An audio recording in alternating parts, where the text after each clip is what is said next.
Let's go into mother energy this time. Out of the three feminine energy archetypes. Obviously, this one does not require you to have children to have mother energy. But for sure, this is something that I think a lot of people really seek when it comes to healing, being understood, having patience, and so on. We look at a lot of sitcoms and see mother figures and stuff like that, always giving the hugs and wiping their mouths and always providing some kind of comfort. So yes, that would be the mother energy, because remember, the feminine warrior is the one that makes it hard for you to be relaxed because there's lots of work to be done, while the mother energy allows you to stay safe, calm, and damn near lazy sometimes. But to her whole thing is that you are comfortable and that whatever you need, she got you. She'll take care of you. That's mother energy, right? You even have little girls wiping your mouth and pretending like they're a provider and all that kind of stuff. So you have it all over. Now for the fellas, I know some guys probably think they're nurturers and all this kind of stuff, but that belongs to the female. You can emulate it and things like that, but it's her nature. So you can support it. You could make sure that it's being done by protecting the mother energy, because basically, remember, that is the energy within you. So there are several males that have that feminine energy that would be mother energy. So that is something that would drive you for protection. So the fact that you're seeing a woman doing motherly things is either a turn on or some kind of urgency to protect. So yes, you would be that person. So let's keep it real, fellas. You ain't breastfeeding and you sure ain't giving babies. I don't care how much technology you're using. We're talking about nature. Also, mother energy represents home.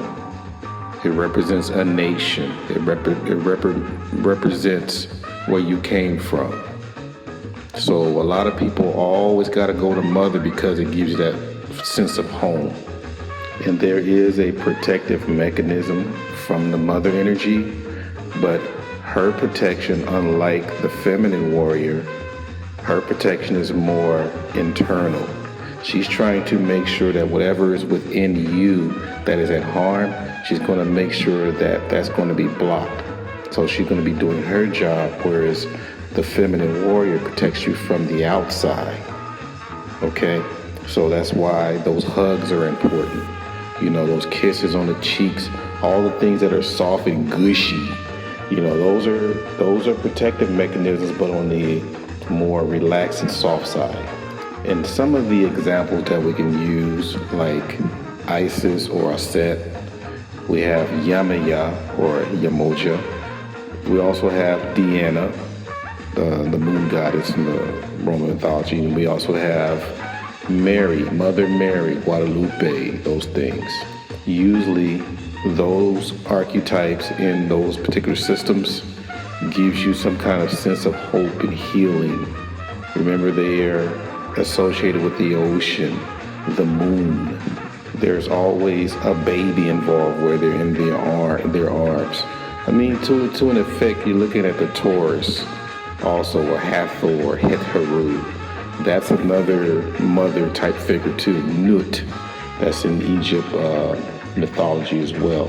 So those are things you want to think about. Now let's go into the negative part, because a lot of people talk about the gynocracy and some of the aspects of how the matriarch is taking over. So think about the whole nature part that I gave you on the other side of the full, well, not the full description, but think about that. Now look at the other side. Now when we're talking about the negative mother energy, we're looking at the sense of impeding someone's growth.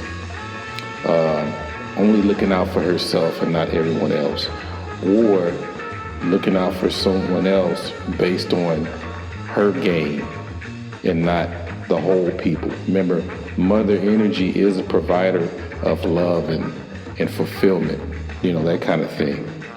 So, for example, we're looking at the mother energy where she does not want her little boy to grow up. Even at 20, 30, 40, she still treats him like a little boy. That's not good, ladies. You will get some fight.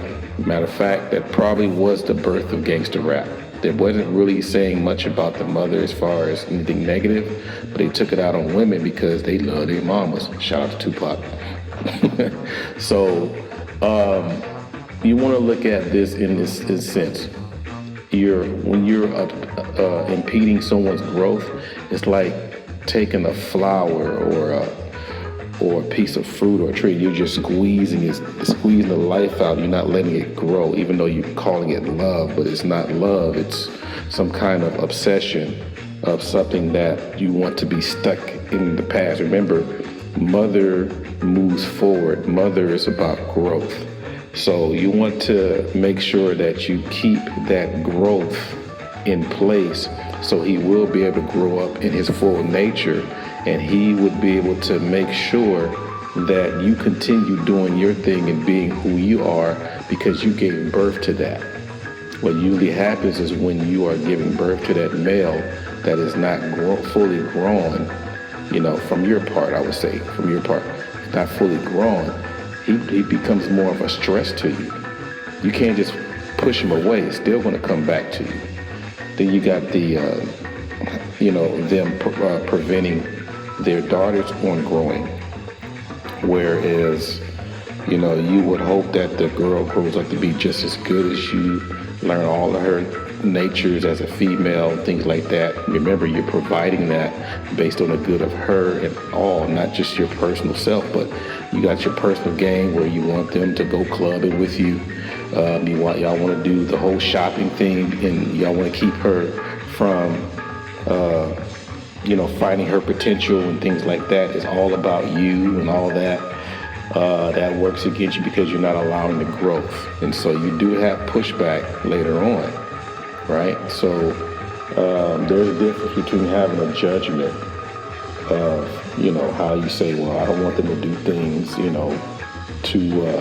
too crazy because, I know best or whatever. But there's other things to where you are preventing growth potential. So you want to keep that in mind if you have this mother energy. You want to use it right. And also, the negative part of mother energy is when you're not really in support of the father energy or the male leadership or the rules, because that father energy in place is supposed to be your other half that keeps you being who you are with the mother energy. So usually they will say, I want to step in his place because I think I can do a better job. That's negative, okay? Because the fact that you are using your mother energy to support what he does, he's automatically going to be who he is because you're not stepping in his lane. Okay, so that is the negative mother energy that really cost us a lot in our community. So you want to be able to, if you can, and I know you can, but I'm just saying, try to move away from that because that is something that's one of our great detriments in our community. And I know some see this, and don't get me wrong, I'm getting this from older women that have been there and done that, have learned a lot of things in their life. I'm just sharing what I've learned from them. I hope I covered enough so far for this mother energy thing. I know I can go on, but again, I would go probably more in depth with all of these archetypes later on, probably in the esoteric part, the spiritual and things like that. But I'm just touching on these things to give you something to think about. But anyway, this is Art New Style signing out. Peace.